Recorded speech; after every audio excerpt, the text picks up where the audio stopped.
बच्चों first lecture के अंदर हम लोगों ने पढ़ा था इलेक्ट्रिसिटी कहाँ बनती है, इलेक्ट्रिसिटी के सोर्सेज क्या क्या होते हैं, क्या इलेक्ट्रिसिटी होती है। अब हम आगे पढ़ने जा रहे हैं सेकंड लेक्चर में, नेशनल एकेडमी ज्वाइन कर रहे हैं तो इसके अंदर हम लोग जो पढ़ने जा रहे हैं वो पढ़ने जा रहे हैं व्हाट इज इलेक्ट्रिक करंट। आपने इलेक्ट्रिसिटी पढ़ा, इलेक्ट्रिसिटी के अंदर आपने क्या पढ़ा, आपने इलेक्ट्रिसिटी के अंदर ये पढ़ा कि इलेक्ट्रिसिटी जो होती है वो डैम्स में बनती है, पैनल्स में बनती है, सोलर पैनल में, विंड मिल में बनती है, लेकिन वो जब आपके घरों तक आती है तो वो किस रूप में आती है, उसको बोला जाता है electric current. The flow of electron, अगर मैं इसकी एक शॉर्ट भाषा में 10th की क्लास के हिसाब से समझाऊं, flow of electron from positive to negative is termed as the electricity. ये है 10th के क्लास के हिसाब से। आपकी क्लास के अंदर क्या होता है, जो जनरेटर्स इलेक्ट्रिसिटी बनाते हैं टरबाइन को घुमाते हुए, उसे इलेक्ट्रिसिटी बोला जाता है। ये हमारे घरों तक पहुंचाई जाती है वायर्स के थ्रू, और जब ये हमारे मोबाइल फोन के अंदर बैटरी लगती है, आपके फोन टॉर्च में सेल लगते हैं, इनको बोला जाता है इलेक्ट्रिक सेल्स। ठीक है, तो हमने इलेक्ट्रिसिटी आपकी पढ़ ली। अब हम पढ़ने जा रहे हैं इलेक्ट्रिक सेल।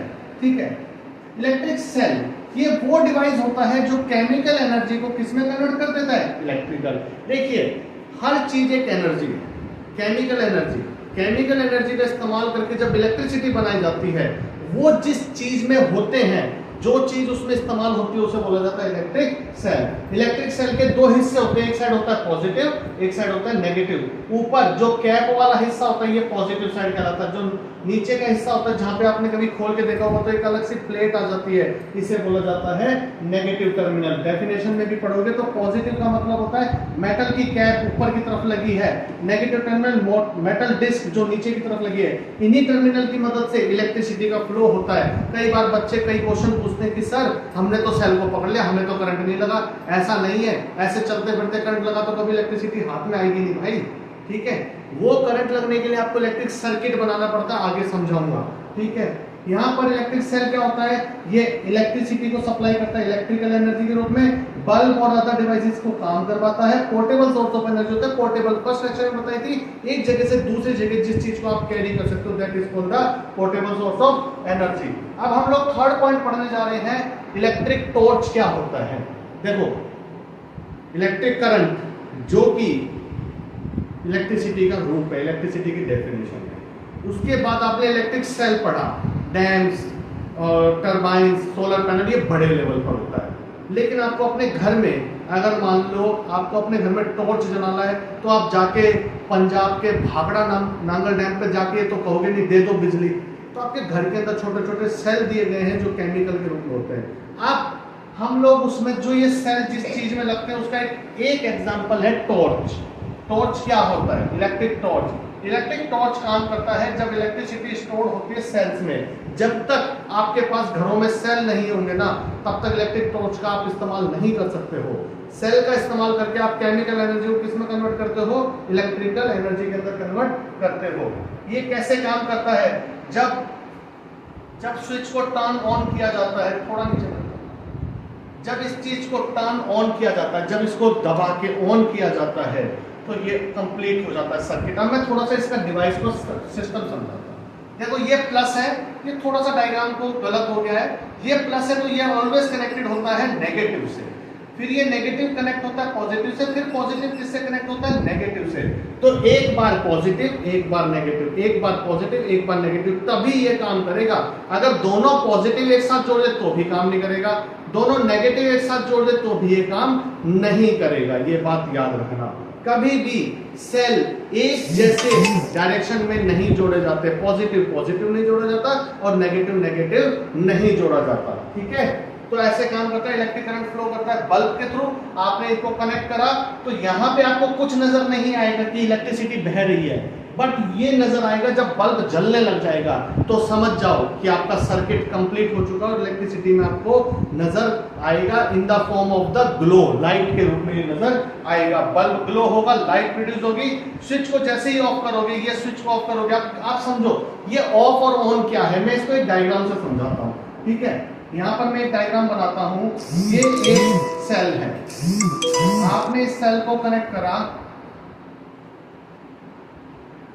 आपने इस सेल को कनेक्ट करा और जैसे ही आपने इस सेल को कनेक्ट करा वैसे ही इसके अंदर एक बल्ब लगा दिया आपने।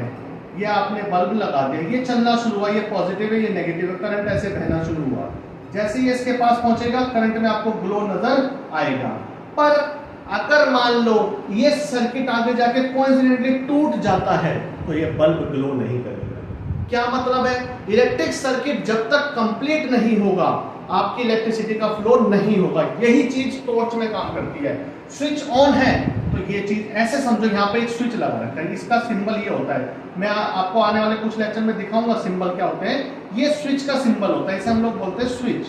ठीक है, तो जैसे ही स्विच आपका ऑफ होता है ना, ये इस प्रकार से बन जाता है, ये है ऑफ। और मान लो स्विच ऑन कर दिया तो ये जो स्विच ऑन करा ना, ये ऐसे की बजाय ये वापस ऐसे कंप्लीट हो जाएगा और इलेक्ट्रिसिटी का फ्लो शुरू हो जाएगा। तो सर्किट जब कभी स्विच ऑफ होता है तो वो खुल जाता है और सर्किट इनकम्प्लीट हो जाता है, इलेक्ट्रिसिटी का फ्लो रुक जाता है। टच होते ही इलेक्ट्रिसिटी वापस चालू हो जाती है।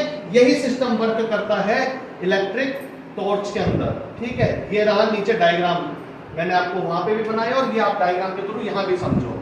ये सेल लगा है, यहां से करंट बहना शुरू हुआ, बहता रहा। ये स्विच अगर ये अलग है मतलब ये अभी किस कंडीशन में है? ऑफ में। अब जैसे ही आपका स्विच ऑफ हुआ वैसे ही समझ लो कि आपका जो करंट है वो बहना बंद हो जाएगा। ऐसा नहीं है कि करंट नहीं है, सेल के अंदर करंट है पर वो करंट काम नहीं कर रहा है। वो तब तक काम नहीं करेगा जब तक इलेक्ट्रिक सर्किट कनेक्ट नहीं होगा। आप जैसे ही इसको आप ऑन कर दोगे ना तो ये क्या करेगा, ये ऐसे टच हो जाएगा, ये चीज इधर चली जाएगी, ये टच हो जाएगा और ये इलेक्ट्रिक सर्किट पूरा हो जाएगा और इलेक्ट्रिसिटी का फ्लो शुरू हो जाएगा। ये है आपके इसके अंदर। ठीक है बच्चों, अब हम पढ़ने जा रहे हैं बैटरी। जो आपने सेल पढ़ा, बैटरी पढ़ा, उसके बारे में आखिर ये क्या चीजें हैं। ठीक है, उम्मीद है समझ आ रहा होगा। कमेंट में बताओ यार, ज्यादा अच्छा कमेंट करोगे, सपोर्ट करोगे तो ऐसे ऐसे क्वेश्चन दूंगा जो पेपर में आते हैं, नहीं तो नहीं मिलेंगे।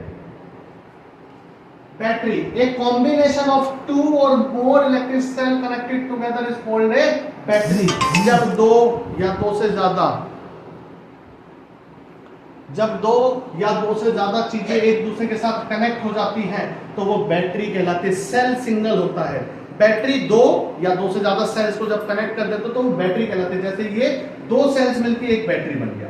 यहाँ पे 1 2 3 4 5 6, यहाँ पे बैटरी ऑफ 4 सेल्स नहीं है, ये बैटरी ऑफ 6 सेल्स हैं। 6 सेल मिलके एक बैटरी बन गया। कहने का मतलब बैटरी जो होती है वो सेल्स ही होते हैं, पर दो या दो से ज्यादा सेल जब एक साथ लिखे जाते हैं तो वो बैटरी कहलाते हैं। थ्योरी में समझे, a single cell provide limited energy. मान लो एक सिंगल सेल है तो वो लिमिटेड एनर्जी है ना, जितनी उसमें केमिकल है उतना ही एनर्जी देगा। लेकिन जैसे आपने उसमें 2 या 3 जोड़ दिए तो 2 3 की पावर मर्ज हो गई, अब उसका ग्लो, उसकी एनर्जी ज्यादा पावरफुल होगी। Many devices require energy to operate, more energy to operate, therefore multiple cell connected to form a battery। अब हमारे घर में आपको ऐसा चाहिए कि टॉय चलाना है, सिंगल सेल डालो चल जाएगा। मगर अगर आप घर में देखोगे तो इन्वर्टर लगा होता है। इन्वर्टर में आप देखोगे तो इन्वर्टर एक सेल नहीं होता, इन्वर्टर मल्टीपल ऑफ सेल्स होता है। वो सब जब कनेक्ट हो जाते हैं तो उसे कहते हैं बैटरी, और वो घर के बड़े बड़े डिवाइसेस भी चला देते हैं। तो इसका मतलब जब आपको पावरफुल चीजें चलानी है, मोर एनर्जी जिसको चाहिए वो चलानी है, तो इस केस में आपको बैटरी चाहिए होती है अपने घरों में। ठीक है, तो बैटरी जो होता है, एग्जांपल आप घरों में देखोगे तो टॉर्च भी 2 या 2 से ज्यादा सेल से चलता है तो वो भी बैटरी बन गया। रिमोट कार में भी 2 लगते हैं, फोन की बैटरी भी अलग होती है, पावर बैंक, ये सब चीजें एक सेल नहीं है, ये बहुत सारे। अब सिंगल सेल घड़ी हो गई, सिंगल सेल लगाया, सिंगल सेल से चले, तो देखो ना कितनी कम पावर चाहिए उसको। बट अगर मोर पावर की चीजें चाहिए तो आपको एक बैटरी की जरूरत पड़ती है। की पॉइंट्स के बारे में बात करते हैं। Electric cell convert chemical energy into electrical energy. Electric cell जो होते हैं वो केमिकल एनर्जी को किस में कन्वर्ट कर देते हैं? इलेक्ट्रिकल में। सबसे पहले पढ़ा था सेल्स, जिसमें केमिकल होता है वो कन्वर्ट होता है किसमें? इलेक्ट्रिकल में। एवरी सेल हैज पॉजिटिव और नेगेटिव, ये बात भी याद रखना, हर किसी में पॉजिटिव नेगेटिव होता है। टॉर्च होता है, उसमें बल्ब होते हैं, सेल होते हैं, स्विच होते हैं। बल्ब ग्लो करता है जब सर्किट कंप्लीट होता है। अगर सर्किट कंप्लीट नहीं है मतलब सर्किट टूटा है या स्विच ऑफ है तो इस केस में आपका बल्ब ग्लो नहीं करेगा क्योंकि करंट का फ्लो बंद हो जाता है। 2 या 2 से ज्यादा चीजें जब सेल मिल जाते हैं तो क्या कहलाती है? बैटरी। और बैटरी ज्यादा एनर्जी देती है as compare to single cell. ये है आपके की पॉइंट्स। ये सिस्टम को समझो, ये एक सेल है, ये बल्ब है, ये ग्लो करेगा। इलेक्ट्रिक सेल ये सेल किसमें कन्वर्ट हो रहा है? एनर्जी, ये केमिकल एनर्जी थी, ये केमिकल एनर्जी किसमें कन्वर्ट होगी? इलेक्ट्रिकल में। इलेक्ट्रिकल में अगर सर्किट कंप्लीटेड है, टूटा नहीं है, तो वो इलेक्ट्रिक करंट फ्लो बनता है और तब जाके हमें बल्ब ग्लो नजर आता है। दो या दो से ज्यादा सेल मिला के क्या कहलाते हैं? बैटरी। अगले लेक्चर में पढ़ने वाले हैं अगला पॉइंट। जितना पढ़ा रहा हूँ छोटे छोटे लेक्चर बना रहा हूँ ताकि आप लोग उस तरह की रिवीजन कर सको। Thank you.